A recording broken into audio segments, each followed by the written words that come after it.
su nombre, por favor? Chantal Yanichelo. ¿Y su puesto? Soy abogada en inmigración. Abogada en inmigración. Abogada, en las últimas semanas se ha visto o hemos tenido conocimiento de muchos casos de deportación aquí en Canadá. Mi primera pregunta, usted que trabaja en esto, ¿cómo ve usted que el gobierno canadiense ahorita o las autoridades de inmigración están tratando este tipo de casos?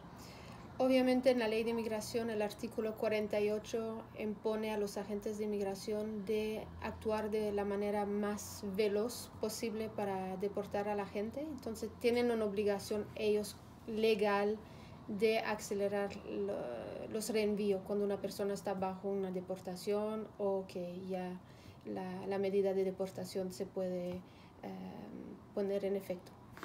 ¿Por qué ahora en Canadá se está viendo más deportaciones? Yo tengo las cifras del 2012 al 2016, bajaron de 14,000 a 7,000.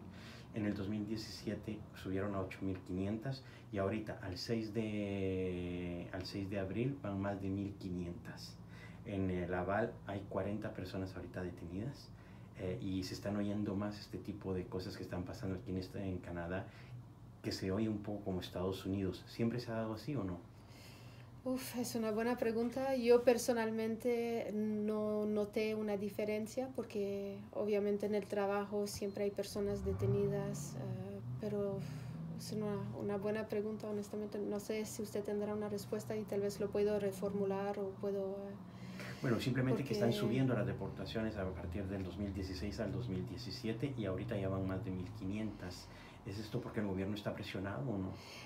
O puede ser también que por el hecho que el proceso se va más rápido ahora que antes, la gente obviamente hacen las etapas y cuando llegan al final del procedimiento ya van por la salida, porque anteriormente el proceso era mucho más largo, entonces la gente trabajaban, tenían familia, tal vez más personas se quedaban aquí después de tener una medida de reenvío, pero ahora si las personas vienen aquí a solicitar el refugio, después hacen la apelación y todo va rápidamente, no hay como una persona se podría quedar. Me imagino que eso tal vez puede influir un poquito el hecho que el proceso hace poco tiempo era más rápido. Obviamente ahora con todas las personas que llegaron el año pasado, vamos a volver en un sistema a donde el proceso será más largo todavía. Actualmente estamos hablando para las personas que están llegando un lapso de 2 años tal vez para tener una audiencia de refugio, después 14 meses para una apelación. Entonces estamos volviendo en un sistema donde todo se tarda más y obviamente la gente tiene más raíces aquí, más razón de quedarse aquí. Me imagino que hay un porcentaje de gente que se tratarán de quedar aquí por eso, pero cuando todo es acelerado, los agentes de inmigración tienen las direcciones, tienen a dónde buscar la gente, es más fácil. ¿Y si existen tipo de redadas donde los agentes de inmigración llegan a las casas, llegan a los lugares de trabajo a atracar a la gente? Sí, se escuchan situación así, donde los agentes de inmigración van a ir a buscar las personas. Obviamente también cuando tienen direcciones, tienen el lugar a donde la persona trabaja, porque hay un momento donde la persona se presenta a inmigración y los agentes de inmigración hacen preguntas a la persona. ¿A dónde usted trabaja? ¿Usted tiene un novio? ¿Cuál es el nombre de su novio, por ejemplo? Entonces, ellos no hacen estas preguntas para ayudar a la persona, hacen estas preguntas para tener lugares a donde buscar la persona si la persona no se presente para su reenvío.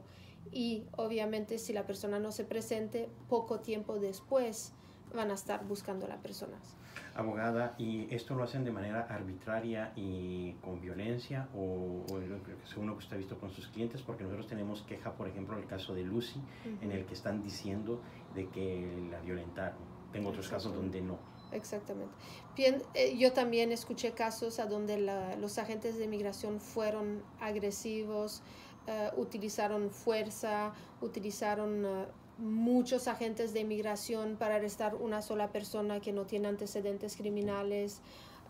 Fueron a arrestar las personas, por ejemplo, en el lugar de la escuela del hijo enfrente a todo el mundo. Hay situaciones así a donde se escucha de abusos de parte de los agentes de inmigración y hay otras veces que todo pasa bien, sin violencia, sin exageración, sin utilizar métodos que son un poco exagerados, yo pienso, para arrestar a una persona. ¿Y esto va contra la ley, contra los derechos humanos? Obviamente los agentes de inmigración tienen un código de deontología, tienen que utilizar la fuerza razonable.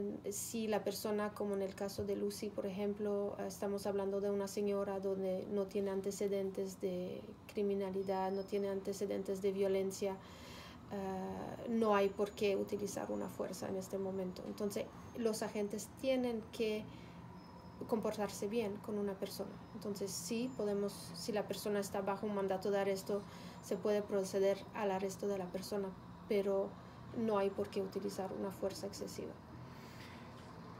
¿Un reenvío, deportación y expulsión es lo mismo? Hay varios tipos de reenvío. Una persona, por ejemplo, que vino aquí como refugiado y que no ganó su caso, si la persona se va en los 30 días de la decisión o 30 días de la apelación, simplemente va a tener un reenvío que no va a bloquear un regreso a Canadá. Es simplemente la persona se va y puede retornar aquí en Canadá en cualquier momento. Hay una exclusión, que es otro tipo de reenvío, a donde la persona, si por ejemplo se quedó más del tiempo que se tenía que quedar en Canadá o trabajó de manera ilegal en Canadá, por ejemplo, va a tener una exclusión de 1 año de Canadá. Entonces, en el periodo de 1 año no podrá volver a Canadá sin tener un permiso especial de las autoridades canadienses.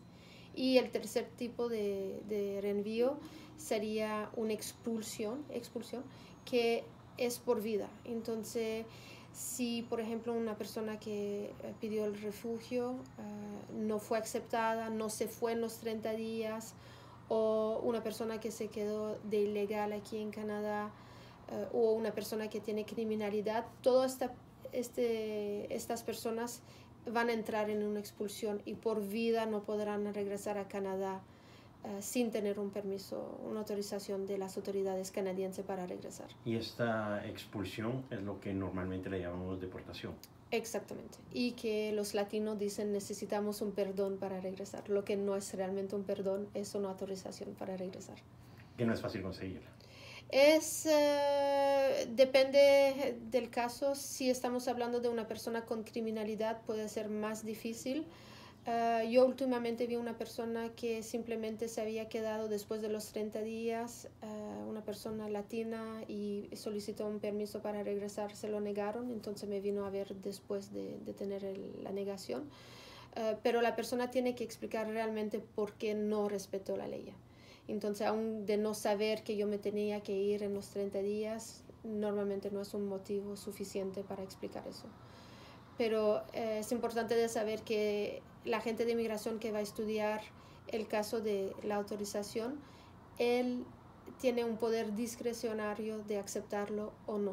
Él no tiene que dar una motivación del por qué está aceptando de dar la autorización a la persona de regresar o no. Muchas gracias. De nada.